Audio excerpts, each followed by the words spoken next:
सर्वमंगल मांगल्ये शिवे सर्वार्थ साधिके शरण्ये त्र्यंबिके गौरी नारायणी नमोस्तुते, नारायणी नमोस्तुते। हेलो फ्रेंड्स, कैसे हैं आप सब। स्वागत है आपका आपके अपने चैनल अजब गजब संसार में। फ्रेंड्स, एक साल में 2 गुप्त नवरात्रि, एक चैत्र नवरात्रि और एक शारदीय नवरात्रि होती है। गुप्त नवरात्रि में माँ दुर्गा के 9 स्वरूपों के अलावा 10 महाविद्याओं का भी पूजन होता है। आषाढ़ माह के शुक्ल पक्ष की प्रतिपदा तिथि से गुप्त नवरात्रि की शुरुआत होती है और नवमी तिथि को समाप्त होती है। इस वर्ष आषाढ़ गुप्त नवरात्रि 19 जून 2023 सोमवार से शुरू होंगे और 28 जून 2023 को समाप्त होंगे। तंत्र मंत्र की साधना के लिए गुप्त नवरात्रि अच्छी मानी जाती है। इस बार आषाढ़ गुप्त नवरात्रि पूरे 9 दिन के हैं। इस दिन घट स्थापना विशेष मानी जाती है। घट स्थापना के साथ ही नवरात्रि की शुरू भी हो जाती है। गुप्त नवरात्रि पर इस बार घट स्थापना का शुभ मुहूर्त 19 जून सुबह 5:23 से सुबह 7:27 पर पड़ रहा है। मान्यता है कि गुप्त नवरात्रि में पूजा और मनोकामना जितनी ज़्यादा गोपनीय होती है, सफलता उतनी ही ज़्यादा मिलती है। चैत्र और शारदीय नवरात्र की तुलना में गुप्त नवरात्र में देवी की साधना ज़्यादा कठिन होती है। इस दौरान माँ दुर्गा की आराधना गुप्त रूप से की जाती है, इसीलिए इन्हें गुप्त नवरात्रि कहा जाता है।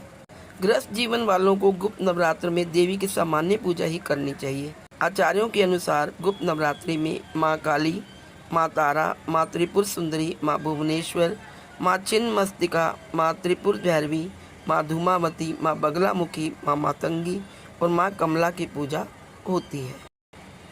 गुप्त नवरात्रि में 9 दिन के लिए कलश स्थापना की जाती है। इस दौरान दोनों समय मंत्र जाप, दुर्गा चालीसा या सप्तशती का पाठ करें।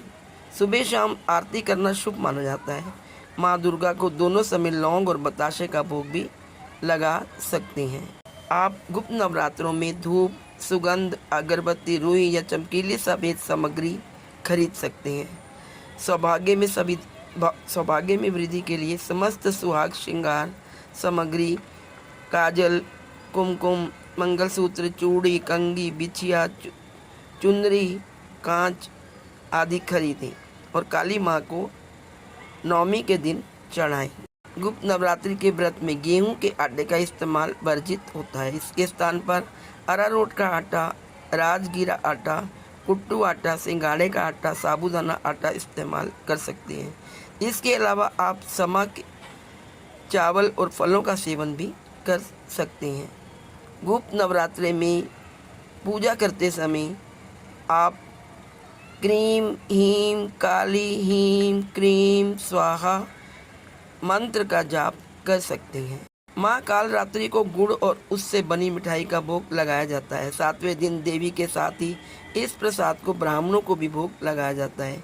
8वें दिन नारियल का भोग लगाकर माँ महागौरी की पूजा की जाती है। त्योहार के 9वें और अंतिम दिन माँ सिद्धिरात्रि को तिल का भोग लगाया जाता है।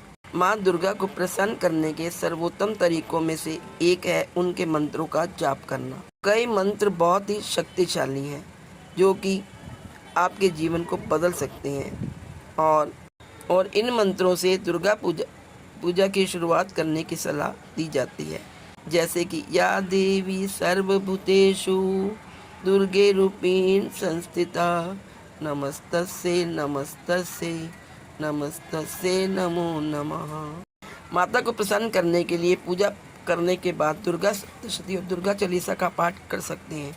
यदि दुर्गा सप्तशती का पाठ नहीं कर सकते हैं तो कम से कम ओम ऐं ह्रीं क्लीं चामुंडाय विद्ये की एक माला रोज अवश्य करें। नवरात्रि का समय बेहद पवित्र माना जाता है। माँ दुर्गा को आह्वान करने का मंत्र है। माँ दुर्गा को बुलाने का मंत्र क्या है? ओम जयंती मंगला काली भद्रकाली कपालिनी दुर्गा क्षमा शिवा धात्री स्वाहा स्वधा नमस्तुते। प्यारे भक्तों, ये मंत्र दुर्गा माँ को बुलाने का विशेष मंत्र है, यानी कि दुर्गा माँ का आवाहन मंत्र। नवरात्रि में पहले दिन माता शैलपुत्री, फिर ब्रह्मचारिणी, चंद्रघंटा, कुष्मांडा, स्कंद माता, कात्यायनी, कालरात्रि, महागौरी, सिद्धिरात्रि और फिर दुर्गा प्रतिमा विसर्जन का विधान है। साथ ही नवरात्रि में 9 दिनों के साथ 9 रंगों का भी बहुत महत्व होता है। दुर्गा पूजा में माँ दुर्गा को कमल, गुड़हल, गुलाब, गेंदा के फूल चढ़ाए जाते हैं। ध्यान रहे कि नवरात्र अनुष्ठान में शास्त्रों के अनुसार कनेर, धतूरा और मदार के पुष्प वर्जित होते हैं। देवी दुर्गा को मदार, हार श्रृंगार और आग के फूल भी नहीं चढ़ाने चाहिए। इन फूलों को चढ़ाने से दुर्गा माँ नाराज हो जाती है। इतना ही नहीं, आपको यह भी बता दें कि अपवित्र स्थल पर उत्पन्न हुए फूल, कलियां और फूलों की पत्तियां तोड़कर भी गलती से माता रानी को अर्पित ना करें। हिंदू पौराणिक कथाओं के अनुसार राक्षस राजा महिषासुर के साथ युद्ध की 9 दिनों की लंबी अवधि के दौरान 9 रूपों को दुर्गा के 9 चरणों में माना जाता है। गुप्त नवरात्रि को लेकर ऐसी मान्यता है कि इस दौरान भगवान विष्णु शयन काल की अवधि में होते हैं और ऐसे में देव शक्तियाँ कमजोर होने लगती हैं। इस समय पृथ्वी पर रुद्र, यम, वरुण आदि का प्रभाव पड़ने लगता है। इन्हीं विपत्तियों के बचाव के लिए गुप्त नवरात्रि में 10 महाविद्याओं की उपासना की जाती है। गुप्त नवरात्रि के दौरान बाल नहीं कटवाने चाहिए। इसके साथ ही इन दोनों नाखून भी नहीं काटने चाहिए। गुप्त नवरात्रि के दौरान बच्चों का मुंडन संस्कार भी वर्जित माना जाता है। इन 9 दिनों तक मांस मदिरा का सेवन नहीं करना चाहिए। मान्यता अनुसार गुप्त नवरात्र के दौरान अन्य नवरात्रों की तरह ही पूजा पाठ करनी चाहिए। 9 दिनों के उपवास का संकल्प लेते हुए प्रतिपदा यानी पहले दिन घट स्थापना करनी चाहिए। घट स्थापना के बाद प्रतिदिन सुबह और शाम के समय माँ दुर्गा की पूजा करनी चाहिए। अष्टमी या नवमी के दिन कन्या पूजन के साथ नवरात्र व्रत का उद्यापन करना चाहिए। गुप्त नवरात्रि में 26 जून 2023 को रविवार है और इस दिन अष्टमी है। माँ बगलामुखी गुप्त नवरात्रि की अष्टमी तिथि के दिन माता बगलामुखी की पूजा का विधान है। अष्टमी या नवमी के दिन कन्या पूजन के साथ नवरात्रि व्रत का उद्यापन करना चाहिए। तो दोस्तों, ये थी महत्वपूर्ण जानकारी गुप्त नवरात्रों की, जो कि आषाढ़ मास के शुक्ल पक्ष में होते हैं। आप सबको मेरी तरफ से गुप्त नवरात्रों की हार्दिक शुभकामनाएं। माता रानी आप सबकी मनोकामनाएं पूर्ण करे और आपकी झोली खुशियों से भर दे। आपके घर में सुख समृद्धि का वास करे। जय माता दी।